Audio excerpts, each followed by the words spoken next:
नमस्कार हिंदुओं, ओम नमः शिवाय। आज के शिव पुराण की इस कथा में हम भस्म के महात्म्य का वर्णन जानेंगे। भस्म दो प्रकार की होती है, एक महाभस्म और दूसरी अल्प भस्म। महाभस्म शिव जी का मुख्य स्वरूप है एवं अल्प भस्म की अनेक शाखाएं हैं। उनमें शीत, समार्त, लौकिक ये तीन अत्यंत प्रसिद्ध हैं। जो भस्म वेद की रीति से धारण की जाती है उसे शीत कहा जाता है, और जो भस्म स्मृति अथवा पुराणों की रीति से धारण की जाती है उसे समार्त कहते हैं, और जो भस्म संसारी अग्नि से उत्पन्न होती है और धारण की जाती है उसे लौकिक कहा जाता है। पहले और दूसरे प्रकार की भस्म केवल ब्राह्मणों को ही धारण करनी चाहिए और तीसरे प्रकार की भस्म को सभी वर्णों को अपने शरीर पर लगाना चाहिए। ब्राह्मणों को उचित है कि वे वेद मंत्र का उच्चारण करते हुए भस्म धारण करें और दूसरे वर्णों को शिव जी का नाम लेकर ही भस्म धारण करनी चाहिए। ब्रह्मा, विष्णु जी और अन्य सभी देवता, उपदेवता आदि भस्म लगाते हैं। योगी, सिद्ध, नाग में ऐसा कोई भी नहीं है जो भस्म न लगाता हो। वेद का कथन है कि बिना भस्म धारण किए हुए सब आचार तथा पूजन निष्फल होते हैं। भस्म लगाए बिना वेद के मंत्र का जाप करना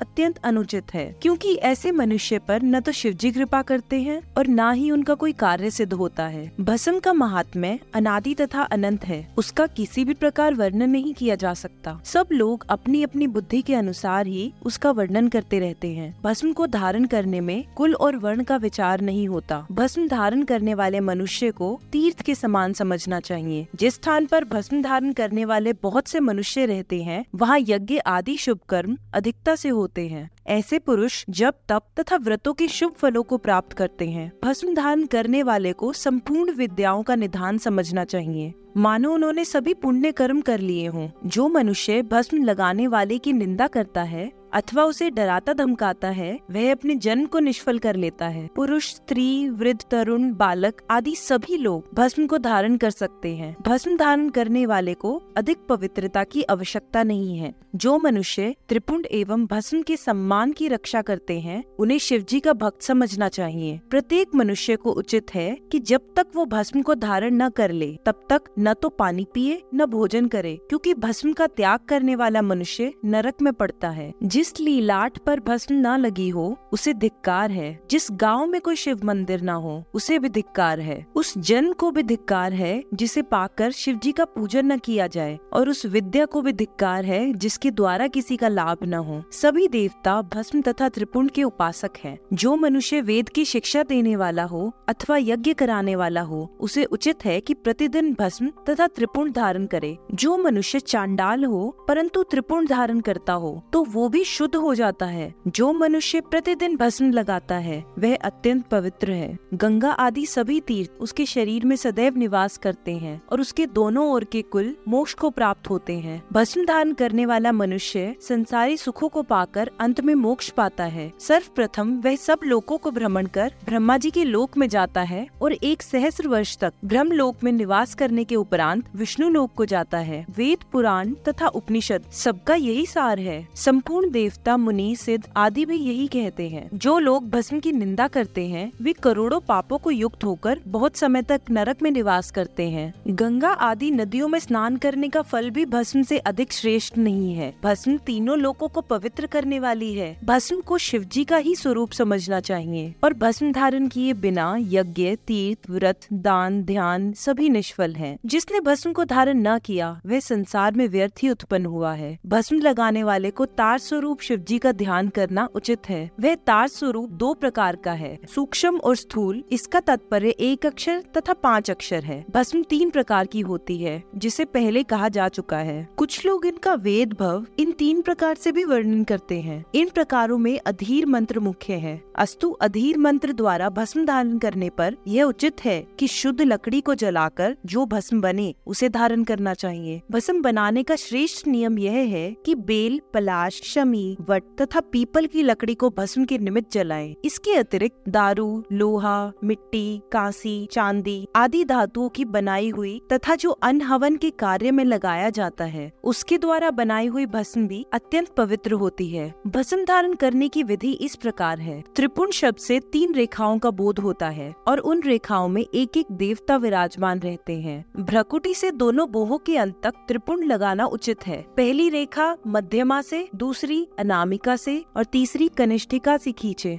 बीच में अंगूठे से भस्म लगाएं। इस प्रकार 27 स्थानों पर रेखा लगाएं। उनमें एक एक देवता निवास करते हैं। प्रणवाक, सूची, आत्म, लोक, श्रुतिगण, शुक्ति, सवन तथा देविक, इतने प्रकार के सब देवता हैं। मनुष्य को उचित है कि प्रत्येक रेखा को जिससे जो देवता संबंधित हो उसे दंडवत करता हुआ त्रिपुण लगाए। ऐसा करने से मुक्ति प्राप्त होती है। सिर, ललाट, कर्ण, नेत्र, नासिका, मुख, कंठ, भुजा, उदर, हाथ, छाती, पंजर, नाभि, मुशक, त्रिविड़ी, दोनों जांघों के मध्य का भाग तथा चरण, यह सब 32 स्थान है। 8 बसु, 7 दिग्देश, 8 दिक्पाल और 8 इंद्र के नाम लेकर इस स्थान पर त्रिपुण लगाएं। सिर, ललाट, कंठ, अंश, भुजा, उदर, हाथ, स्तन, नाभि, पंजर तथा पीठ, ये 16 स्थान है। इनके देवताओं के नाम इस प्रकार हैं: शिव भक्त, नाद, ईशान, वेद सूत्र तथा नगदक्ष अर्थात इंद्र। इनके नाम लेकर उपर्युक्त स्थानों पर त्रिपुण धारण करना चाहिए। इसके अतिरिक्त ब्रह्मरंध्र, सिर, भुजा, ललाट, कंठ, स्तन, नाभि, त्रिबली, हाथ, पीठ तथा उदर, ये 16 स्थान है। इनमें परम शिव,